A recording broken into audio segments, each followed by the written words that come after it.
Hello മക്കളെ, അപ്പോൾ ഒരു ഇമ്പോർട്ടൻ്റ് ആയിട്ടുള്ള ഇൻഫർമേഷൻ നിങ്ങളെ അറിയിക്കാൻ വേണ്ടിയിട്ടാണ്. അതായത് നാളെ ഒക്ടോബർ 29 വിദ്യാഭ്യാസ സംഘടനകൾ നടത്തുന്ന ഒരു വിദ്യാഭ്യാസ ബന്ദ് ഉണ്ടായിരിക്കുന്നതായിരിക്കും. അപ്പോൾ അതുകൊണ്ട് തന്നെ നിങ്ങൾക്ക് നാളെ ക്ലാസ്സുകൾ ഉണ്ടായിരിക്കാനുള്ള സാധ്യത വളരെ കുറവായിരിക്കും. ഓക്കെ, ഇതിൻ്റെ അർത്ഥം ഒഫീഷ്യലി നിങ്ങൾക്ക് നാളെ ലീവാണെന്നോ നമ്മുടെ വിദ്യാഭ്യാസ മന്ത്രി നാളെ നിങ്ങൾക്ക് ഒഫീഷ്യൽ ലീവ് പ്രഖ്യാപിച്ചിട്ടുണ്ടെന്നോ ഒന്നുമല്ല.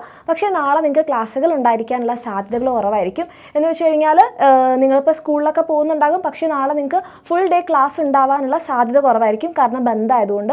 കോളേജ് തലങ്ങളിലൊക്കെ ആണെന്നുണ്ടെങ്കിൽ ഇത് കംപ്ലീറ്റ്ലി ലീവ് എന്നുള്ള രീതിയിൽ തന്നെയാണ് പോകുന്നത്.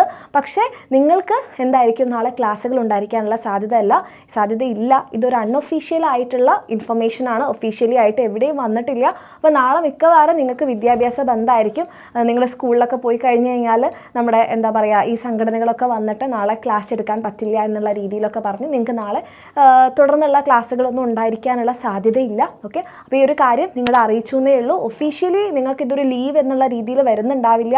ഇനി ഇതാരും അർച്ചന മിസ് പറഞ്ഞിട്ടുണ്ട് ലീവാണ് എന്നുള്ള രീതിയിൽ പോകരുത്. പക്ഷേ നാളെ ക്ലാസ്സുകൾ ഉണ്ടായിരിക്കാനുള്ള സാധ്യത വളരെ കുറവാണ്. അപ്പോൾ ഈ ഒരു കാര്യം നിങ്ങൾ ഇൻഫോം ചെയ്യാൻ വേണ്ടിയിട്ടാണ്. അപ്പോൾ ഇങ്ങനത്തെ ലേറ്റസ്റ്റ് ആയിട്ടുള്ള എല്ലാ അപ്ഡേറ്റ്സും അറിയാൻ വേണ്ടിയിട്ട് നമ്മുടെ ചാനൽ ഫോളോ ചെയ്യുക. അത് മാത്രമല്ല, നിങ്ങൾക്ക് വേണ്ടിയിട്ടുള്ള പഠിക്കാനുള്ള കാര്യങ്ങളും കംപ്ലീറ്റ് ഇതിലുണ്ടാവുന്നതായിരിക്കും. ഓക്കെ.